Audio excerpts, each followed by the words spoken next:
And good morning. Welcome back to the broadcast. You are watching New Day Kenya. With me in studios, Professor Ezra Mugambi, lecturer at the University of Nairobi and social, political and governance commentator. Good morning, Professor. Thank you. Your time is appreciated.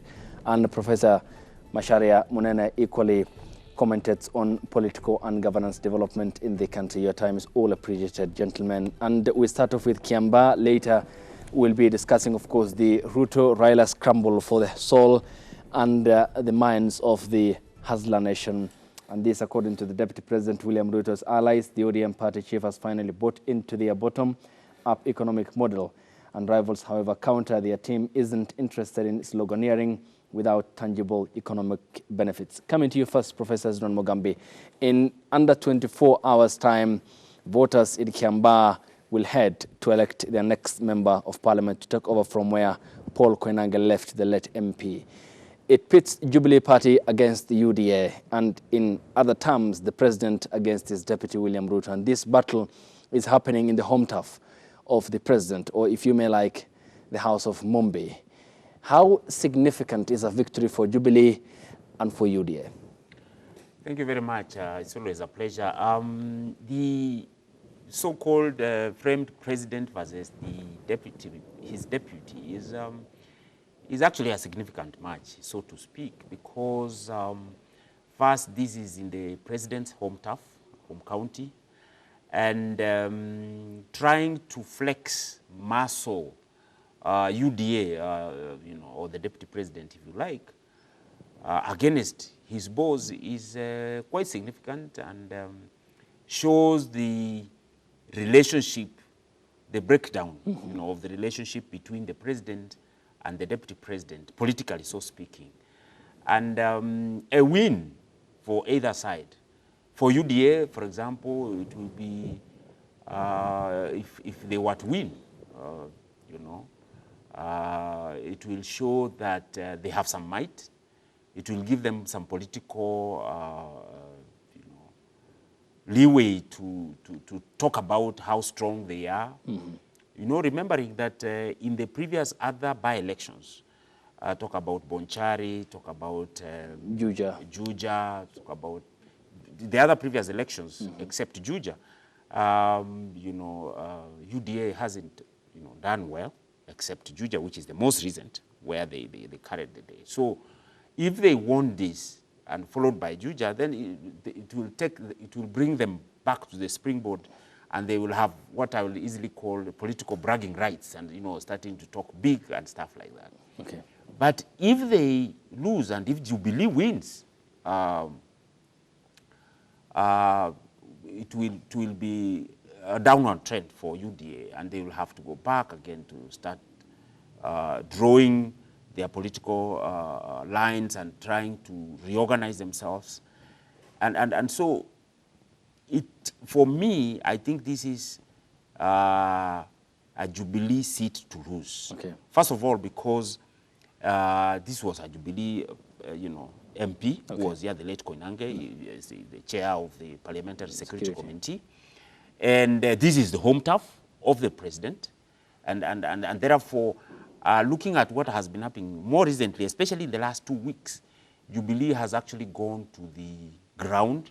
Or, in the 1 month or before, we didn't see a lot of Jubilee, but now in the recent days, I have seen a lot of campaigns, and the Jubilee candidate has been on, and the team led by Jubilee stalwarts has been on the ground trying to drum up support for its candidate.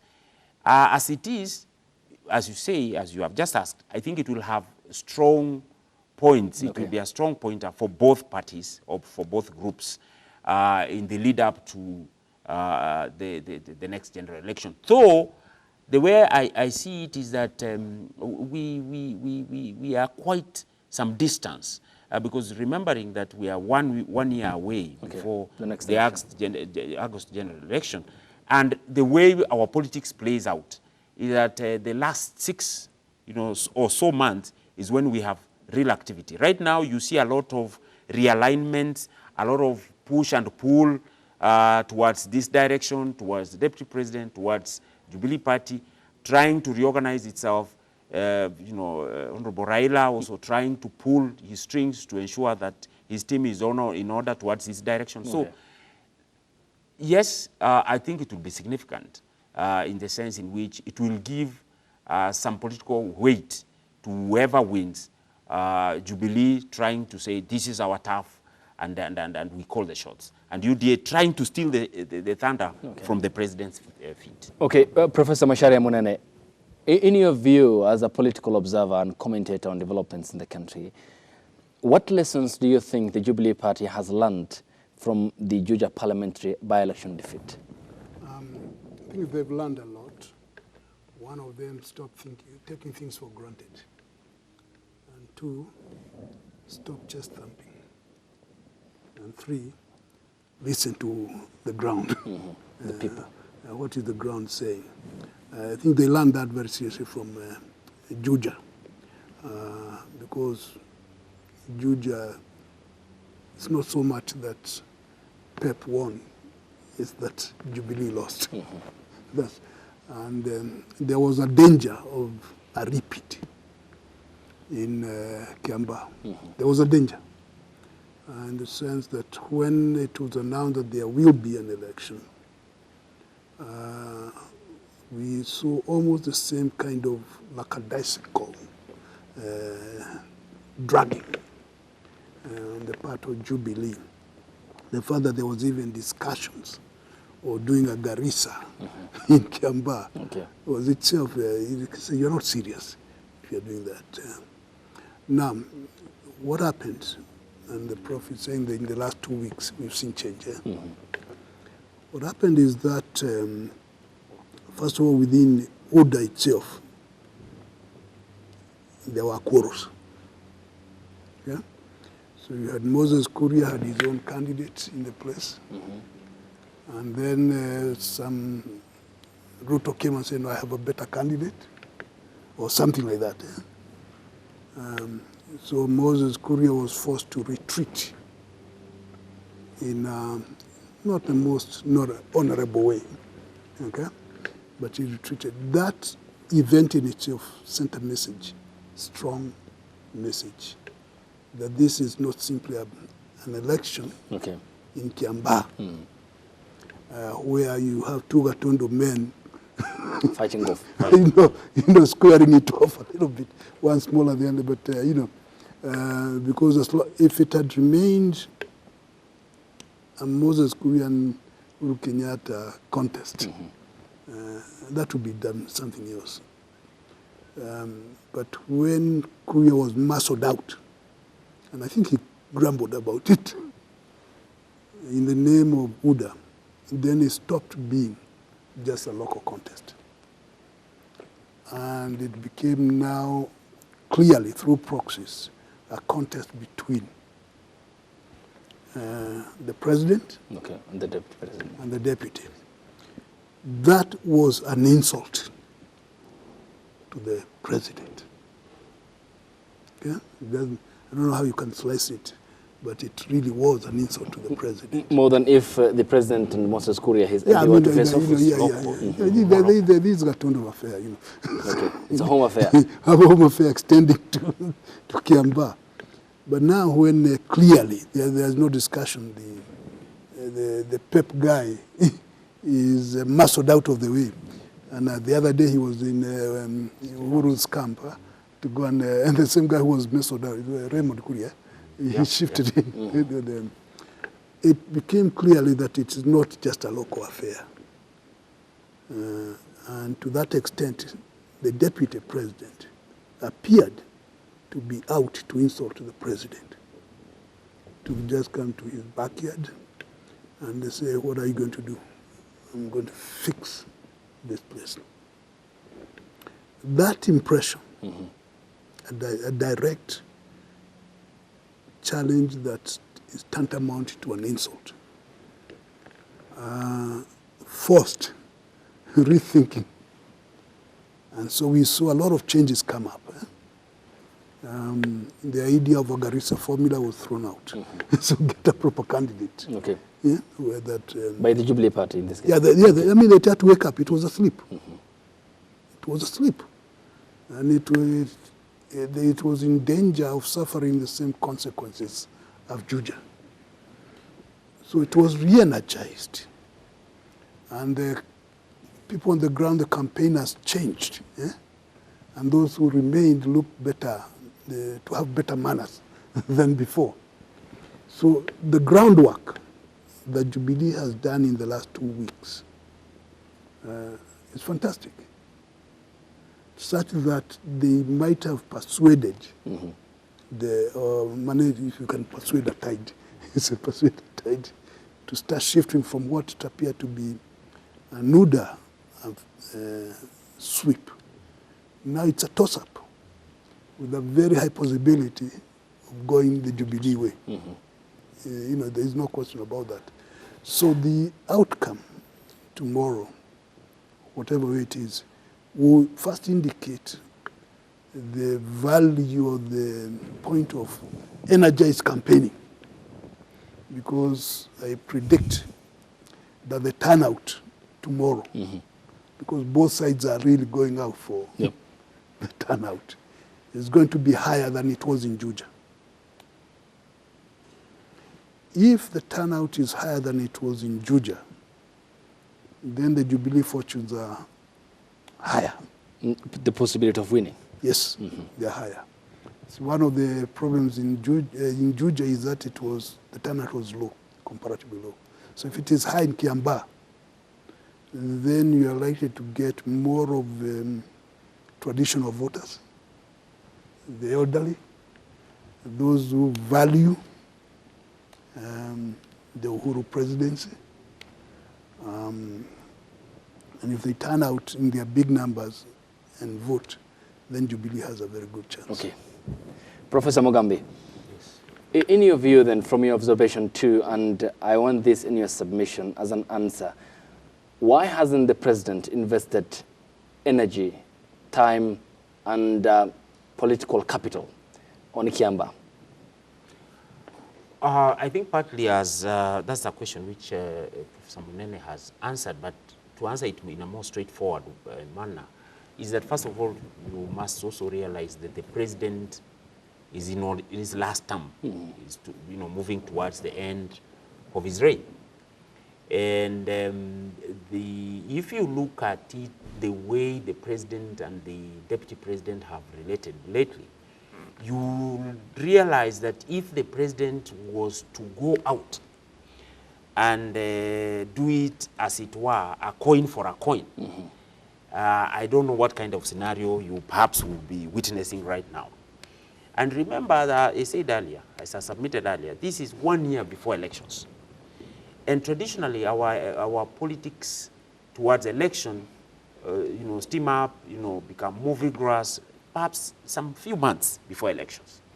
So I think in his own estimation, in his own thinking, the president might have just thought that the best way to leave this, to have peace and to have harmony, is not to answer directly to the deputy president, because the deputy president has been out campaigning everywhere. I mean, Mount Kenya having been the focus. And remember, the president and the deputy president each drawing their huge support from both the Rift and Mount Kenya.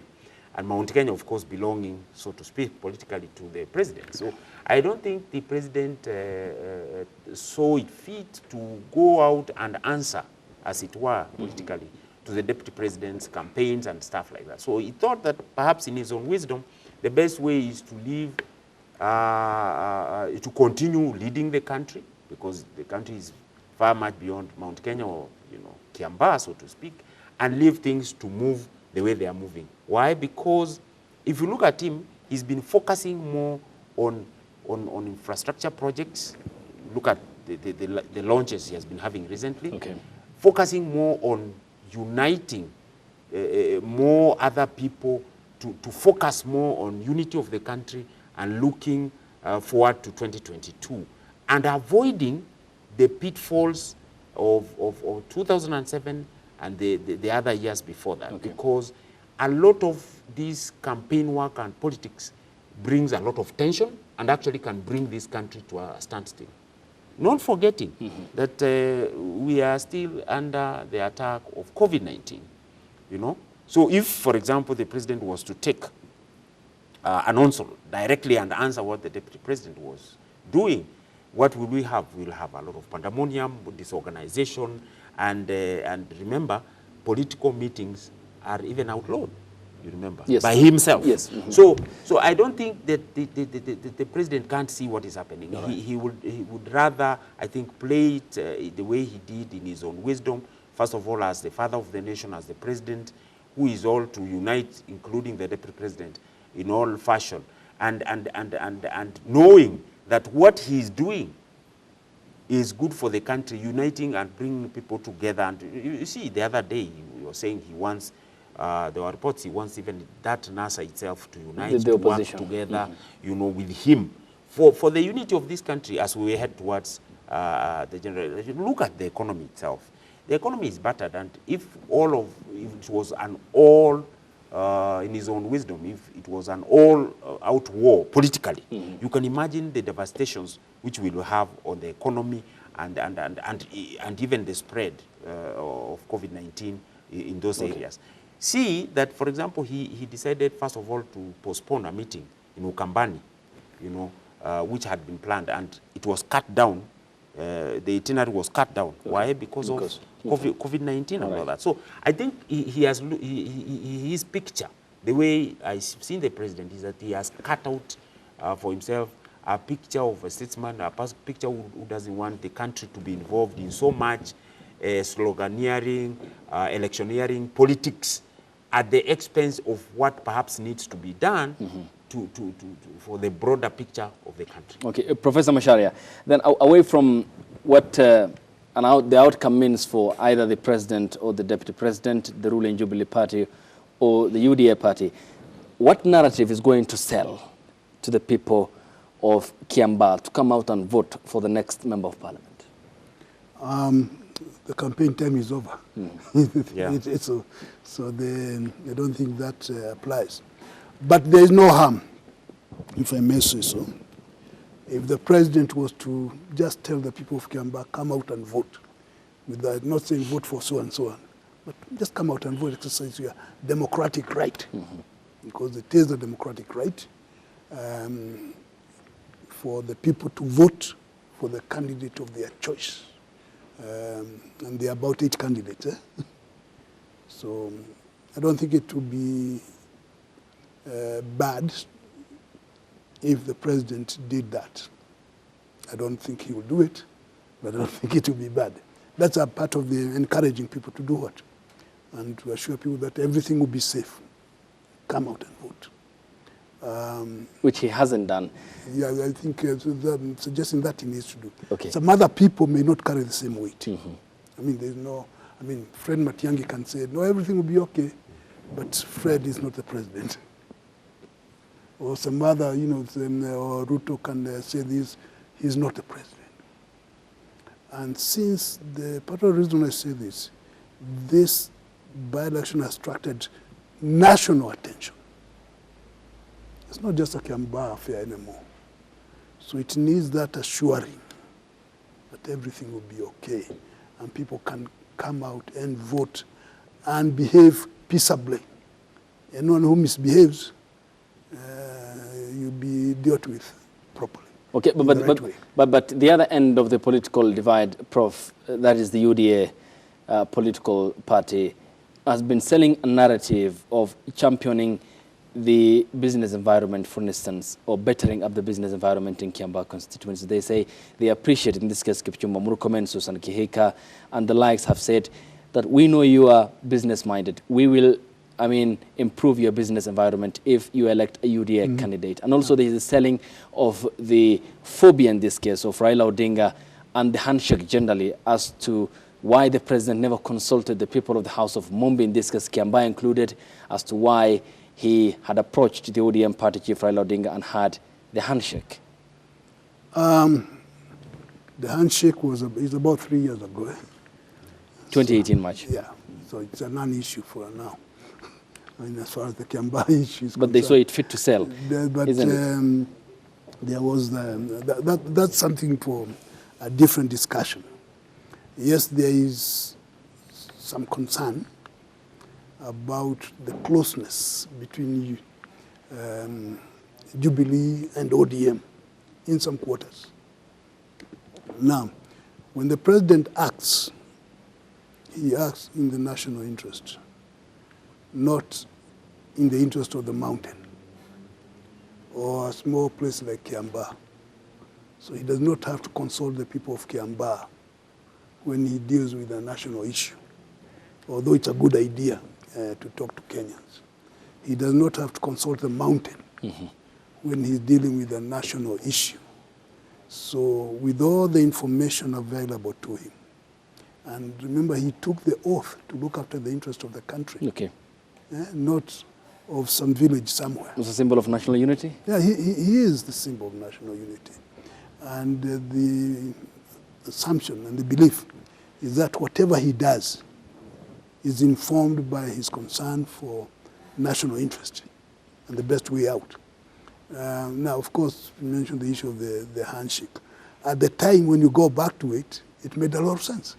It was in the national interest to do that in order to calm down the temperatures. Whether the heating up was justified or not is not the issue. But there was some heating up, which needed calming down. So his action did not have to get permission from some quarter somewhere. I don't know, we don't know how many people he consulted, because every day we hear, including the deputy president. So we know he consulted, but to expect him to go around the country saying, what do you think I should do, I not do? No.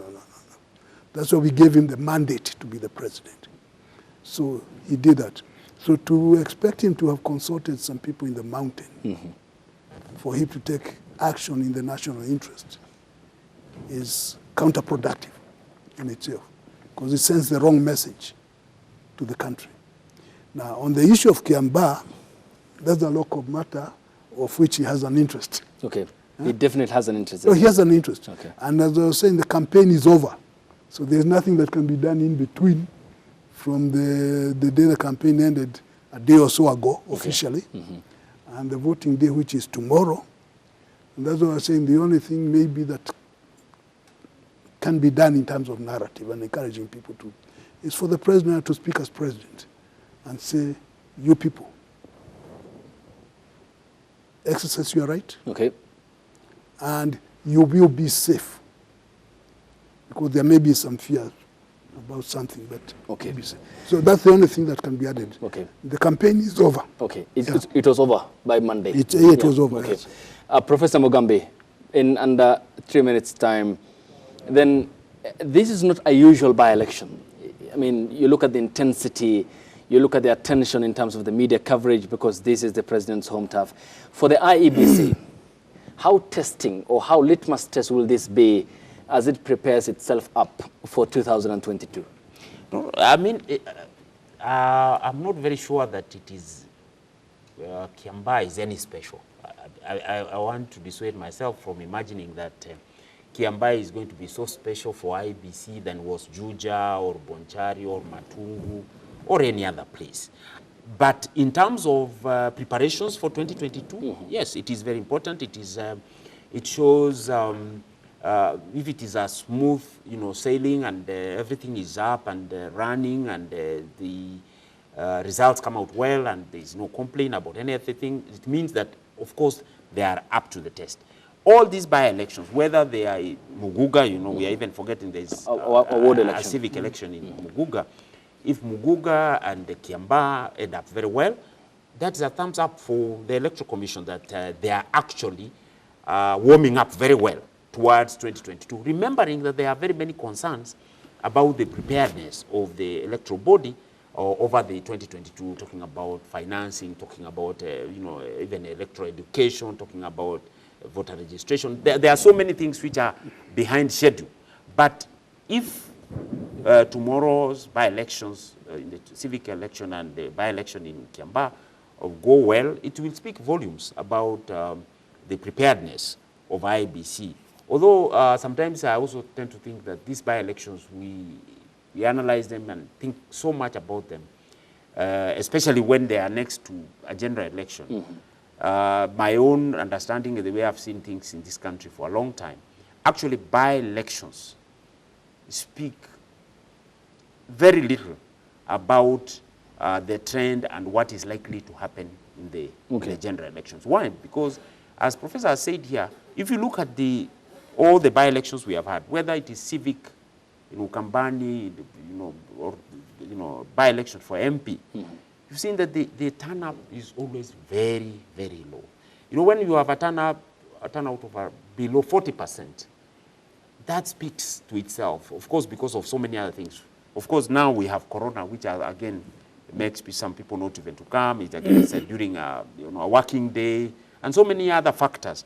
But when you have a by-election or an election where you have turnout of below 40%, the credibility or not credibility really, but in terms of inference that you can use this to draw conclusions on the next election or the general election, that becomes a bit difficult and challenging. Okay, as we look forward to the squaring it off of the Kiambaa parliamentary by-election between the Jubilee Party and the UDA, and the outcome and what it portends for the President and the Deputy President, William Ruto, we take a break here on the broadcast. When we come back, we discuss the scramble between the DP, William Ruto, and the ODM party chief, Raila Odinga, for the Hustler Nation and what they are offering for 2022, despite the former Prime Minister not stating clearly whether he's going to be on the ballot and the race to State House in under 11 months' time. After the break on the broadcast. It is the top of the hour. Good afternoon. Welcome back to the broadcast. You're watching New Day Kenya, and joining us now is Vincent Kimosop. He's an economist and commentates on governance and political development. Vincent, good afternoon. Good afternoon. Your time is appreciated, and thank you for coming. And we still are with Professor Hezron Mogambi and Professor Macharia Munene. Now, the Daily Nation front page this morning, Ruto Raila fight for the hustlers in courts, and the battle now shifts to millions of Kenyans at the bottom of the food chain as the ODM party chief Raila Odinga now counters the Deputy President William Ruto's Hustler Nation bottom-up economic model by announcing a raft of pro-poor policies, which he says will build on the President Uhuru Kenyatta's urban regeneration strategy. And page 6 of the publication highlights that. But the DP William Ruto's allies say that the former Prime Minister is late in terms of entrance into or buying of the idea that is the bottom-up economic model. But rivals of the Prime Minister, however, say that their team isn't interested in sloganeering without tangible economic benefits. That is money in the people's pocket.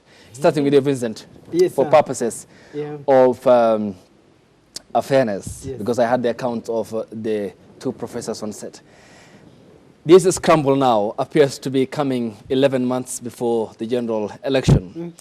And you look at the economic performance, many Kenyans are disgruntled at the way the economy has been handled over time, that furthered by the impact of the pandemic. Is this rather a politically driven one because they are politicians, or this is meant to purposely address issues of economic concern to the common one? Great to be here, to be part of this panel. Allow me to give an historical account that will help you contextualize what is being canvassed, because my good professors are here, and when we come to this place, we have to utilize what they have instructed and taught us. In 1992, the organizing question was multipartism. In 1997, it was no reforms, no elections. That is why you had the IPPG. Actually, the IPPG is you can use it as the media slogan, what is remembered. In 2002, was anything but KANU. Yote yaweze KANU. In 2007, it was about the 42 against 1. 42 against 1. In 2013, it was the ICC. Then 2017, it was the electoral process. So if you look at the number of court cases, everything was done around the electoral process. In fact, even when I see people blaming IEBC around 2017, is that they do not complete the equation by actually looking at what exactly were the underlying issues around the elections. 2022, so far, is that it will be bei ya unga. And I am simplifying that to what Bill Clinton said, it is the economy, stupid. So the politicians are usually very sharp people who ask ourselves, what is it that we will say that will resonate with the people?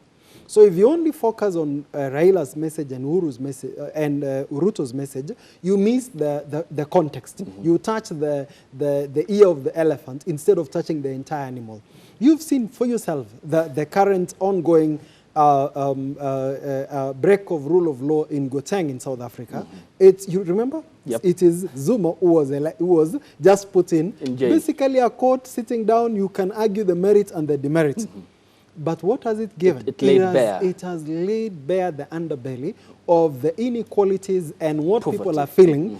Poverty, remember there are lockdowns and all this. So what therefore you are seeing and is being canvassed between the two sides is people are positioning themselves to ensure that whose message will carry the day. Because politics is about looking at what is happening, pitching a message of hope that if you pitch your tent on my side, you are secure. Okay. And the tent that is being prepared currently is who will be on the side of who will present the biggest hope to the many who have been affected, to the poor and the marginalized that are in our country. Okay. I thought it is better so that our viewers can see clearly what is being discussed, so that we also become, we help ensure that we put everything in the right place. And the conversation in all that is about the economic inequalities and the poverty. Okay, Professor Macharia Munene, then we are hearing from those who want to assume authority, but they are the givers of that authority, the majority poor in this case, who will be heading to the ballot. I mean, how will the common Mwananchi, where will be the awareness in this case to scan all these pledges and see the attached guarantees and assurances that this will be delivered? See, manifestos are good documents crafted by intelligent people for the consumption of the masses and not for the implementation most of the time. What we have right now is a contest between two men who are together in the Pentagon, and they know each other very well. One of them, William Ruto, is a political robber. He robbed Raila Odinga of the underclass. Okay? That's the people he calls hustlers. Yes, because previously, the person who was identified with the politics of the underclass in Kenya was always Raila. And then something happened, and William Ruto came around, and he stole the underclass. So that there is this identification called hustler, called whatever it is. It is basically the underclass, who now see, some of them see Ruto as their man, the way they used to see Raila as their man. What Raila is doing, which is very smart of him, is to try to reclaim his property, political property, the constituency, the underclass, and retake it from Ruto. So when you listen to the arguments on both sides, they are saying the same thing, that I'm going to ensure that you are okay once I get in. And the other says, I'm also going to ensure that you are okay once I get in. Addressing the same what? Problem. The same people. On the assumption that there is then this other class, which is not the sufferer, the middle class usually, and anyone who is middle and upper class, they are then left out of this discussion. They hope that you can excite voters, and which of the two men will excite the voters more than the other in the next 1 year to go is a question. But clearly, both of them are addressing the same issue. The approach seems to be similar.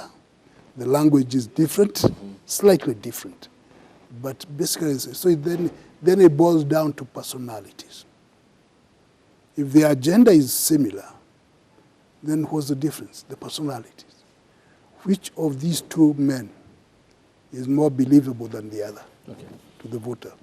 And so whether Raila is able to regain his political property and whether Ruto is able to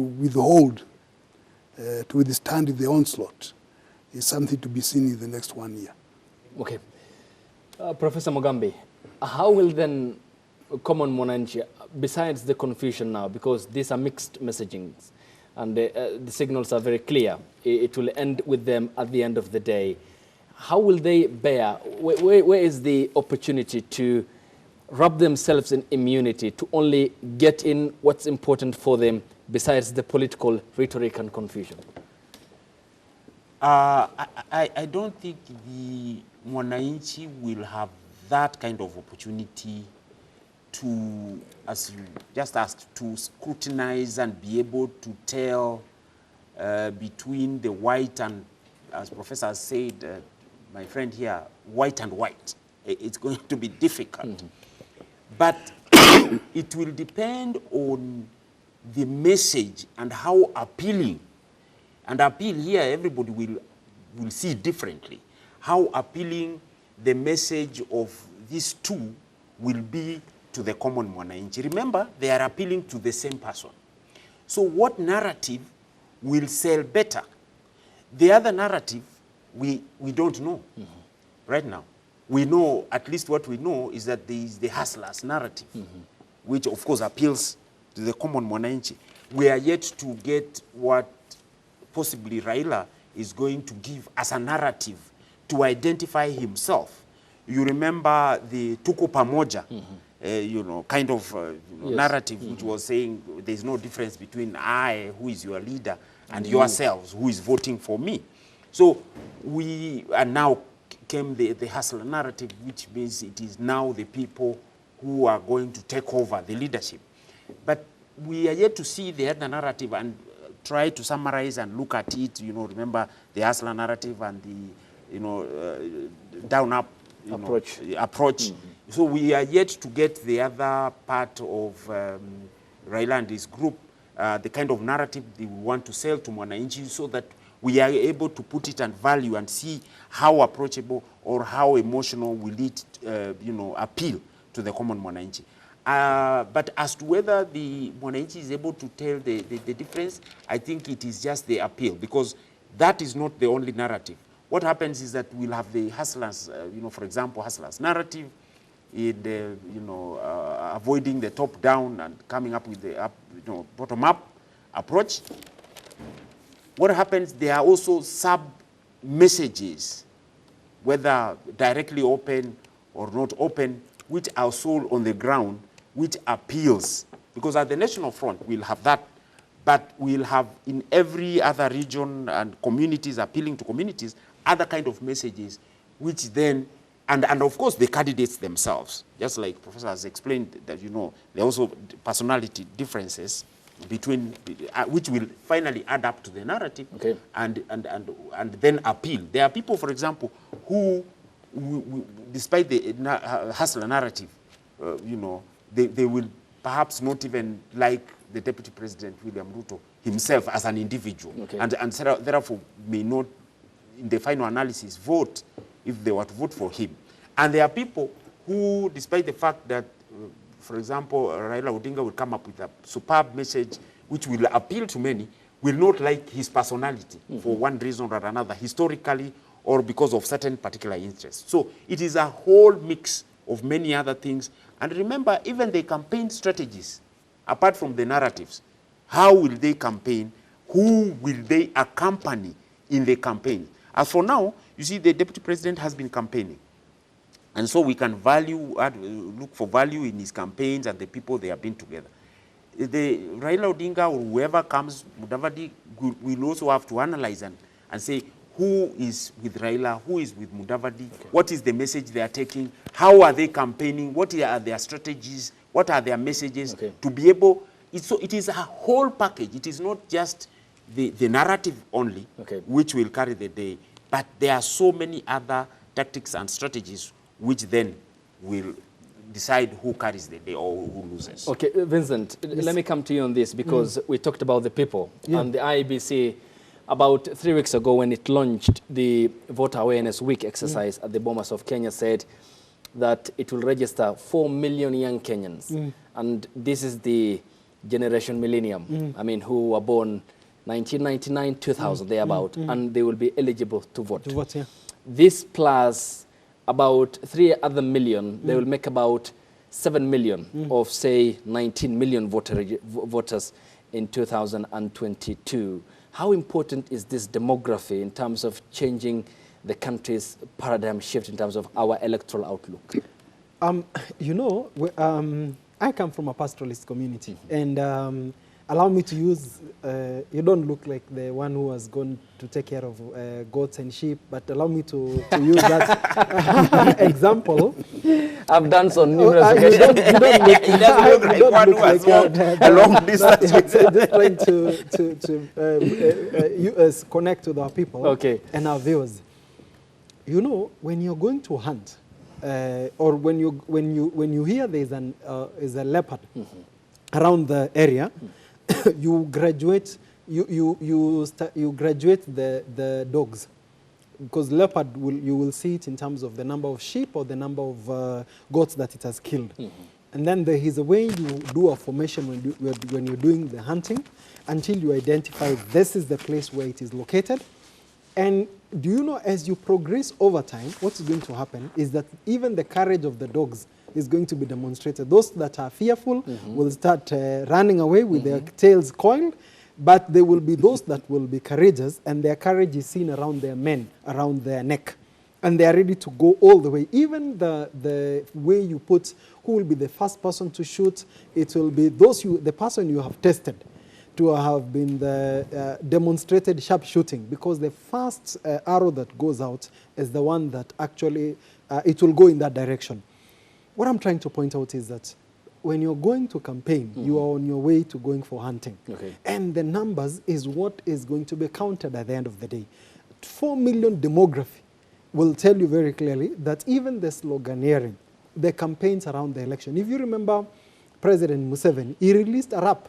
On the podium, he was singing a rap because he wanted to connect. So you can be sure you'll start seeing people with a lot of T-shirts, with a lot of shades, you know, to connect with the masses. The truth of the matter is that you will see a lot of technology, a lot of songs, because politicians normally say this, and this is quoting one of them. I do strategy. When the professor he was saying here, manifestos are drafted by smart people. I have drafted manifestos. No wonder. You know, that's what you drafted manifestos. I have drafted campaign strategies. And I should not take blame for non-implementation. That was my responsibility. The point I'm trying to drive at is that I am just affirming what you're telling you, that cohort is that everybody will go for the pie. That is why you're already seeing clearly, currently, they are saying 2022, it is going to be about bei ya unga. So a lot of things, and I will summarize it by just saying quoting a politician. He was asked a question. Why is it that you people, that during elections, you are ready to come and do everything, you're even sleeping with us, you even dress like us. Those who drink, they are ready to even drink the busas and all that. Do you know what the politician said? He said, during an election, okay? During an election, because the word was, why don't you consider ordinary mwananchi? And he told them, it is very simple. During an election, the mwananchi is not an ordinary person. During an election, the mwananchi is an employer.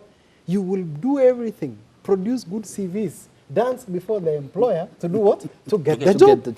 After you get the job, the mwananchi goes back to their ordinary position. So we don't have time for them. So, my brother, watch this space. In the next 1 year, the things you will see people preparing, the kind of dances they will have for them to endear themselves to that small population, you will see. I can tell you. Those who have white hair will dye them. You saw the campaign. Did you see the campaign poster for the former governor of Nairobi? That is for when he was running for Senate. For Senate, that is. If you watched his campaign poster, it was very different. He was putting on shades. He was putting on a yellow T-shirt and a jeans. And let me tell you, bling bling. People said, this is one of us, my brother. If they are able to say this is one of us, the campaign team has delivered. So just watch this space, and God keeping us for the next 1 year. The professors are here. They can come and mark my script at the end of the year, that if the dissertation, what I'm pointing out, it will be confirmed. So watch. you will start seeing even the MCs. You will see the organization, the campaign, the people who will be doing the music. Okay. It will all be around that demography. Okay. Yes, Prof. Pick it up from there. I mean, you can mark my screen. I think you have no capacity to fail. So Oh wow, that's on a national television. Yes. That's a very good score. yeah, so no, I think the did you say 7 million people? yes, The new of one. 19 Yeah, million. those who could not vote Last time. in 2017 because they were underage. That's a huge number, assuming it turns out.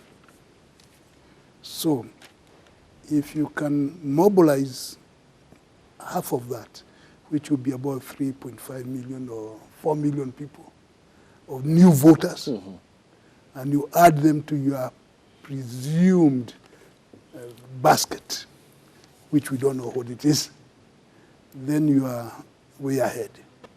So the appeal to the youth is critical. And I guess that's why we are seeing a lot of digital activities and some music which don't make sense to some people, but they are appealing. That thrust is going to be there. And one of the things that it might help in doing is to dilute ethnic appeals. Because in general, the millennia, and I don't know what you are calling the Gen X. It's Gen Z. Generation Z. Z, right? The millennials are old. So what is it that appeals to them? And telling people about ethnic background makes very little sense. And if you want to cross-check this, just ask those people how many of them remember Moi as president. They were barely 1 year old. They don't remember, they don't care, which is a telling point in itself. So what is it that they care about across the board? Yes, they worry about survival, jobs. They worry about a future they don't know about. Some of them want to be super rich overnight because they've seen some bling-bling of people. So now, if he can be president, or if he can be minister or governor, why can't I? And then we may have some dislocated priorities in the process. So for the candidates, the presidential candidates in particular, appealing to this new generation, the 7 million new voters that were not there, is a very tall order. And there's no guarantee that any of the leading candidates will be the one to win. Somebody may come from nowhere and sweep them. And if somebody sweeps 7 million voters and they are in his or her pocket, pay attention to that person. Right now we don't know, but it's likely to happen. Yeah. Yes, Prof. So my own view is that the ones who are going to register, because now they are of age to vote, will really be a very important demographic. Why?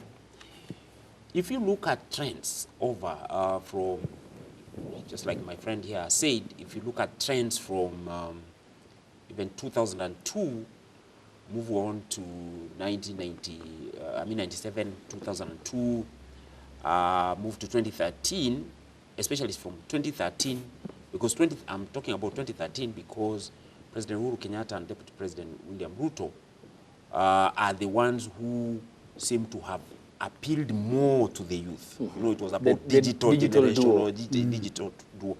And that is exactly what we are talking about. If you look at those group of voters, if they are going to be on board, and if, for example, we have IEBC succeeds in registering perhaps even 3 million of them, because I mean having them and them registering, and having them voting, there are three different things. They could as well register but not even vote. If you look back and look at the history of the voting patterns, young people, by the way, have been, for lack of another word, a disgrace in terms of the percentage of those who turn out to vote. The traditional voters are known to be the more older, elderly and all that. So, but if they are registered and they vote, they will actually change the entire narrative we are talking about here. First, if you look at even 2017 elections, and you look at the average age of the elected representatives, look at even MCAs, who are the majority, you will see that the age went down. And the reason for that is because more younger people were able to now vote practically. And they were able to vote, and not only vote, but vote for those that they can identify with in terms of narrative, in terms of behavior, in terms of, their agenda and what they propose to do.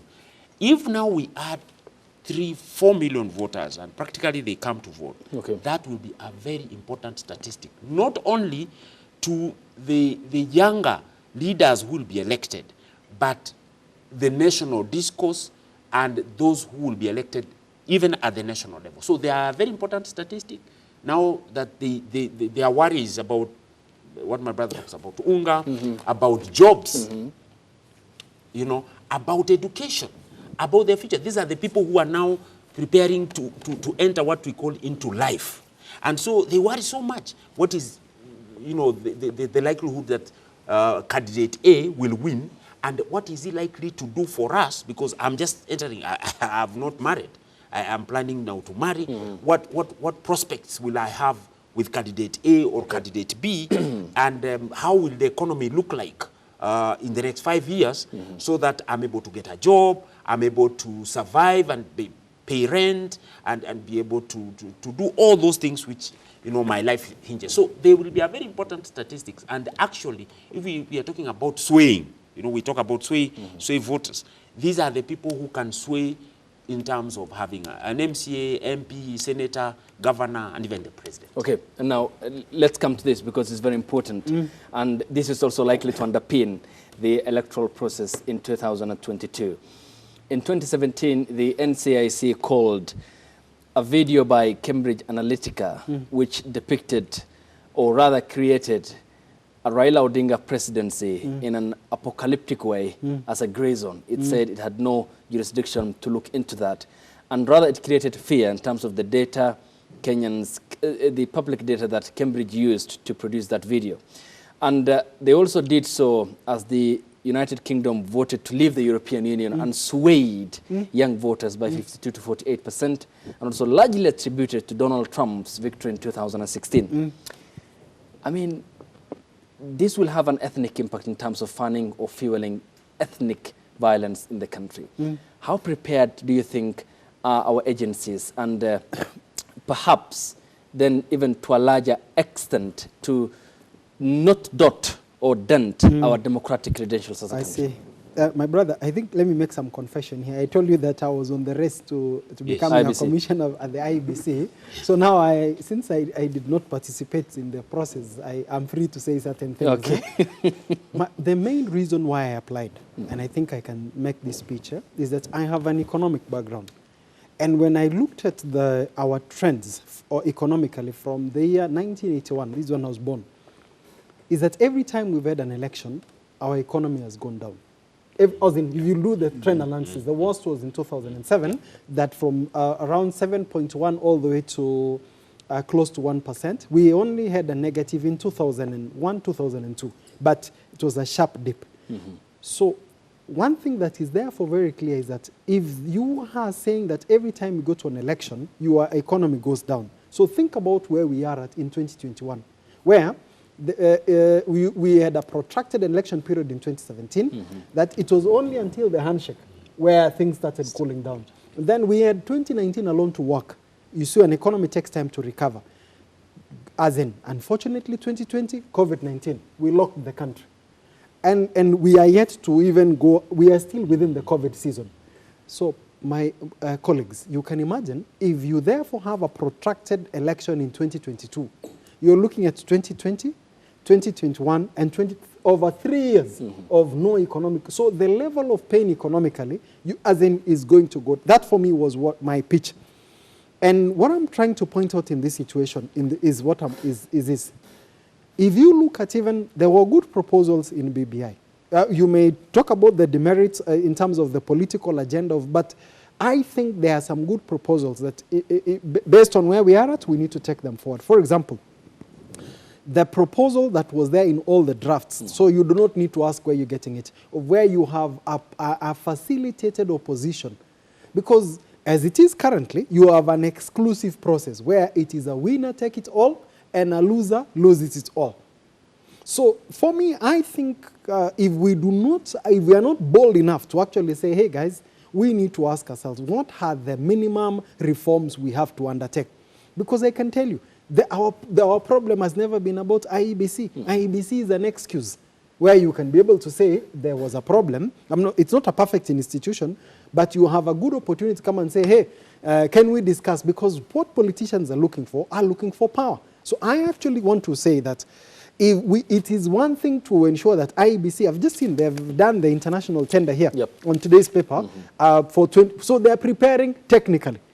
But they are going into a political journey. So you actually therefore require to prepare the political environment so that, because we are not conducting an election in a vacuum. There are discussions that are currently ongoing where you can see clearly people are not prepared to actually accept an election outcome. Prof, do you need to be a skyrocket scientist to see when there is a problem emerging and you're not doing anything about it? So I think I would elevate the conversation, my brother Ayub, that to say it is not just about the integrity of the electoral process, even the hygiene, the political context, and also the preparation of the voter. Let me conclude by saying, NCIC I think NCIC, in my view, when you're saying this is not our territory, yet you can see clearly it is sowing seeds of the division in the country, what message are you saying? You are not demonstrating courage. Fortunately, we have a good opportunity in the sense that we've only had problems in our elections when an incumbent is defending the seat.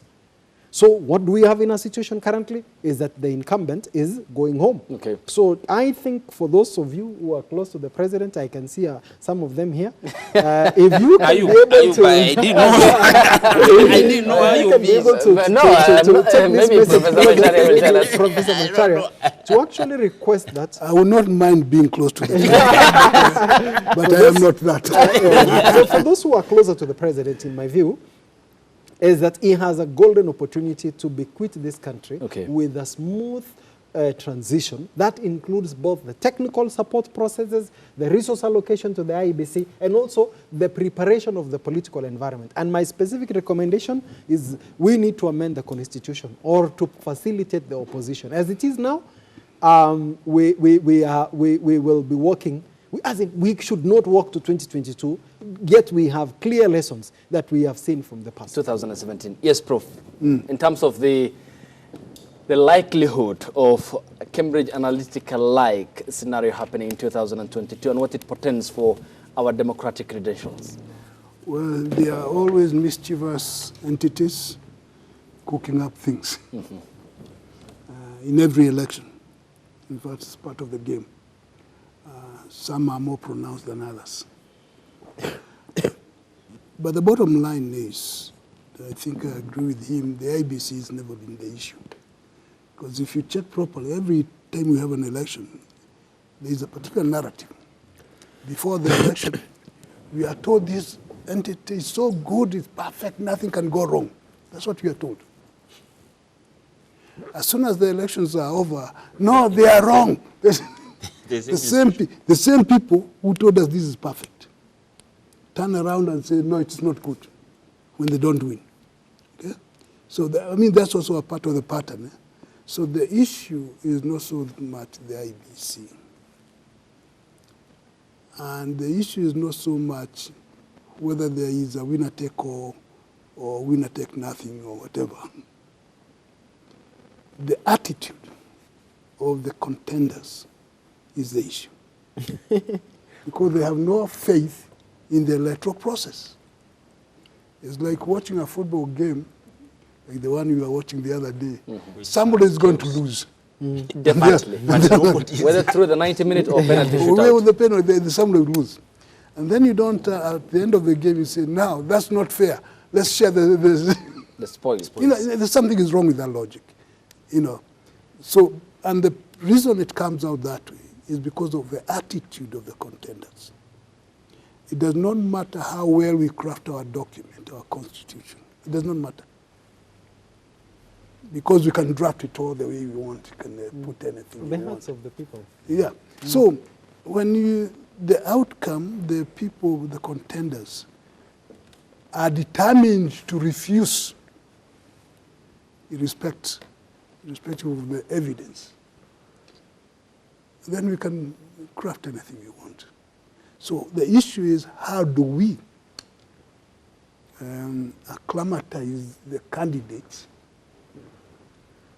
to accept the results as they are and move on. Well, but If we don't, okay. and I would also like to predict this, Okay. it does not matter whether we have those things that losers get some loaf. Positions. Some loaf Okay. somewhere. On opposition in parliament. I mean, that can be done. That's not the issue. The issue is the top contenders for that job. And the loser refuses, even if he's told, now, but you are now the leader of the opposition in parliament. So that's not what I wanted. I want that one. That's the attitude issue. So until we deal with that, we can rubber stamp, panel beat the Constitution, do this. We can do that all the time. But it will not change the pattern as we have had, mainly because the attitude of the contenders is what counts. Okay. Yes. But what if, say, before we go to Professor Mugambe and we finish up, institutions like the Supreme Court point out illegalities Those that are are committed? instruments of power. No, that's okay. Those are instruments That's why they are there. That's our instruments. You know, Sorry, Prof. Yeah. You know, and I really hope you can elevate your program to Yes. that level where we do the bullseye, that this is the problem. The Supreme courts are instruments of power. Courts are not power. And what they wanted, what they were going for power. Yeah. So when you're saying, oh, we have a good IEBC, we have the good courts, they are help in terms of mediating, but they don't help you to help people address what exactly is the issue at hand.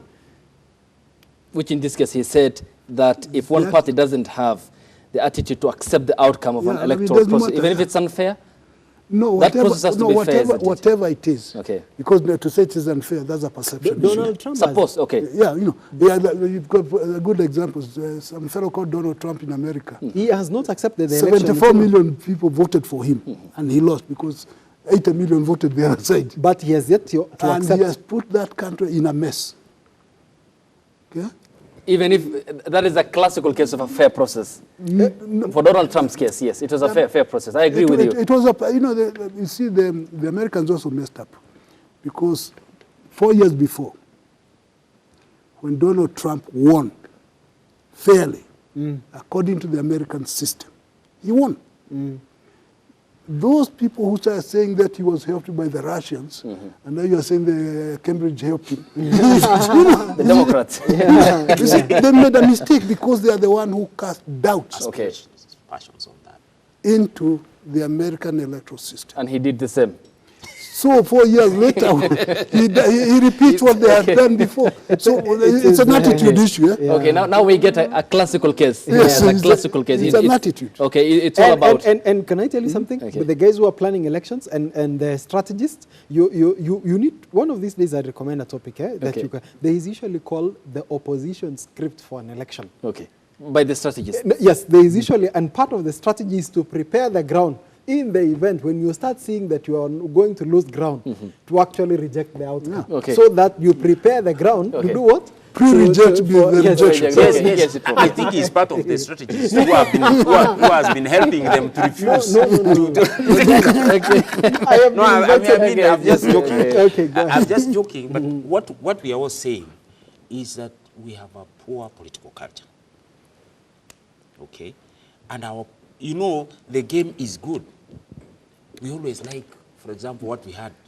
It was a great night, and everybody was happy about it. But what spoiled the game? The aftermath. I mean, messed everything else. Very entertaining game, just like politics.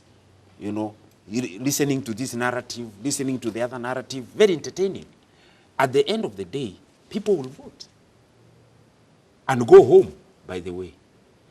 But what will happen? Politicians will come and start casting aspersions on this, on the other, which is the electoral system, the judiciary, every other institution. What does that mean? It means that it is our political culture and it is our politicians who have actually poisoned our entire system, whether it is politics, whether it is the way we conduct our affairs, whether it is chastising certain particular institutions, which, I don't want to mention. Yesterday I saw a politician following a certain CS who he has been abusing. And now working together and saying, I think we need this. I don't want to mention. When it works for you, you are very happy. Convenience. Yes. Okay. But when it looks like it is against you, Okay. and that is what he was saying, politicians are in this game, according to our political culture, to win. So when they don't win, it is a very bad system. But when they win, the opponent is bad because he doesn't accept defeat. Okay. You see, so that is what we need to cure. Even if we made our systems and our institutions 100% perfect, and they will never be because they are run by institutions Human beings, and human beings. Okay. We will never have a better system unless we clear up, unless we clean up the political mess which has been there actually, basically from 1963. Prof, I have to ask him to give me this opportunity Go ahead, to just dovetail something based on what you've said. Yes. That there is actually hope, and a very good example is the High Court ruling on the BBI. Yes, 13th May. Yeah. If you look at that ruling, one of the things that happened is that there was aftermath. Oh, the judges this, the judges that. But you also realize, even those who are not happy, they went to the Court of Appeal to do what? To make their submission. That's there is actually nothing wrong in dissenting. In terms of saying, oh, I was not treated fair. It's part of your healing. So, anger, and then by the time you accept the 4 stages of grief. Yep. So it is okay. But if you do it within certain perspectives, for example, I was very happy that out of the 8 consolidated petitions, that people are arguing based on the judgment and what the High Court judges said in their judgment. So, and you can see, if people who will not be happy, there is another final stage. You can go to the Supreme Court. So the truth of the matter is that it's never possible to get to a place whereby you're able to say this is the standard behavior.